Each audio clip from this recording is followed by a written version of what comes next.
महाभारत युद्ध को एक ही बाण से समाप्त करने वाले योद्धा की कहानी भारतीय पौराणिक कथाओं, खासकर महान महाकाव्य महाभारत में मिलती है। जहां महाभारत में अर्जुन और कर्ण जैसे महान धनुर्धरों की बात की गई है, वहीं बर्बरीक की एक कम प्रसिद्ध कहानी भी मौजूद है। एक योद्धा जिसकी वीरता और बलिदान ने महाकाव्य युद्ध के परिणाम को आकार दिया।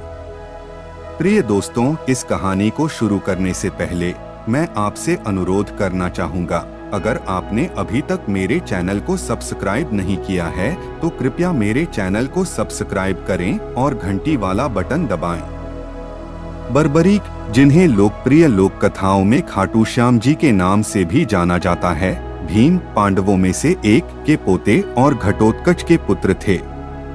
छोटी उम्र से ही बर्बरीक ने तीरंदाजी में अद्वितीय कौशल का प्रदर्शन किया।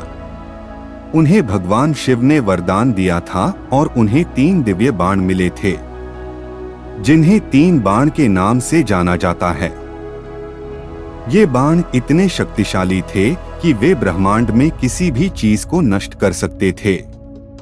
पहला बाण उन सभी लक्ष्यों को चिह्नित करेगा जिन्हें धनुर्धारी नष्ट करना चाहता था। दूसरा बाण उन सभी को चिन्हित करेगा जिन्हें धनुर्धर छोड़ना चाहेगा। तीसरा बाण सभी चिन्हित लक्ष्यों को नष्ट कर देगा, चाहे वे कहीं भी हों, और तरकश में वापस आ जाएगा। इस कारण से बर्बरीक को 3 बाणधारी 3 बाणों का धारक के रूप में जाना जाने लगा। एक कुशल योद्धा के रूप में बर्बरीक ने किसी भी संघर्ष में कमजोर पक्ष के लिए लड़ने की प्रतिज्ञा की। जब महान कुरुक्षेत्र युद्ध आसन्न था, बर्बरीक ने युद्ध में शामिल होने का फैसला किया। हालांकि उन्हें एक दुविधा का सामना करना पड़ा। पांडवों और कौरवों दोनों की ताकत में उतार चढ़ाव था। वह जिस भी पक्ष को चुनते, उनकी अपार शक्ति तुरंत संतुलन को बिगाड़ देती, जिससे युद्ध निरर्थक हो जाता।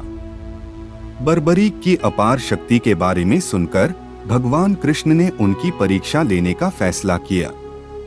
ब्राह्मण का वेश धारण करके कृष्ण बर्बरीक के पास गए और पूछा कि वे युद्ध में किसका साथ देंगे। अपनी प्रतिज्ञा के अनुसार बर्बरीक ने घोषणा की कि वे कमजोर पक्ष में शामिल होंगे। कृष्ण यह जानते हुए कि बर्बरीक की भागीदारी से युद्ध कुछ ही क्षणों में समाप्त हो सकता है, उन्होंने ऐसी शक्ति के परिणामों को प्रकट करने का निर्णय लिया। कृष्ण ने बर्बरीक से अपना कौशल प्रदर्शित करने के लिए कहा। सटीकता की परीक्षा में बर्बरीक ने अपने बाणों का उपयोग करके कृष्ण के पैर के नीचे छिपे एक पेड़ के हर पत्ते को छेद दिया। प्रभावित लेकिन चिंतित कृष्ण ने महसूस किया कि बर्बरीक की भागीदारी न्याय और धर्म की दिव्य योजना को बाधित करेगी। युद्ध को नीति के अनुसार आगे बढ़ाने के लिए कृष्ण ने बर्बरीक से एक महत्वपूर्ण बलिदान मांगा, उसका सिर। बर्बरीक कृष्ण की दिव्यता को पहचानते हुए स्वेच्छा से सहमत हो गया। अपने बलिदान से पहले बर्बरीक ने अनुरोध किया कि उसे एक तटस्थ पर्यवेक्षक के रूप में युद्ध देखने की अनुमति दी जाए।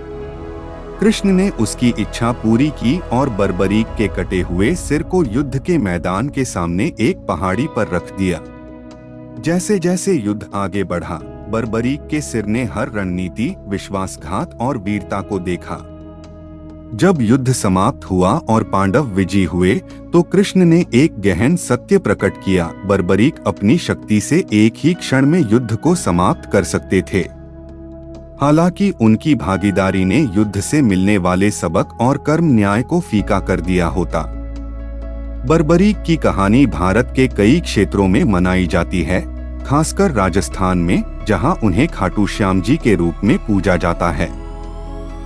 भक्तों का मानना है कि वे कृष्ण का एक रूप हैं और त्याग, विनम्रता और ईश्वरीय न्याय के प्रतीक हैं।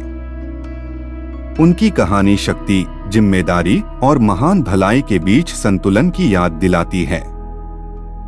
तो दोस्तों, अगर आपको यह वीडियो पसंद आया तो कृपया मेरे चैनल को सब्सक्राइब करें और अपने दोस्तों के साथ शेयर करें। धन्यवाद।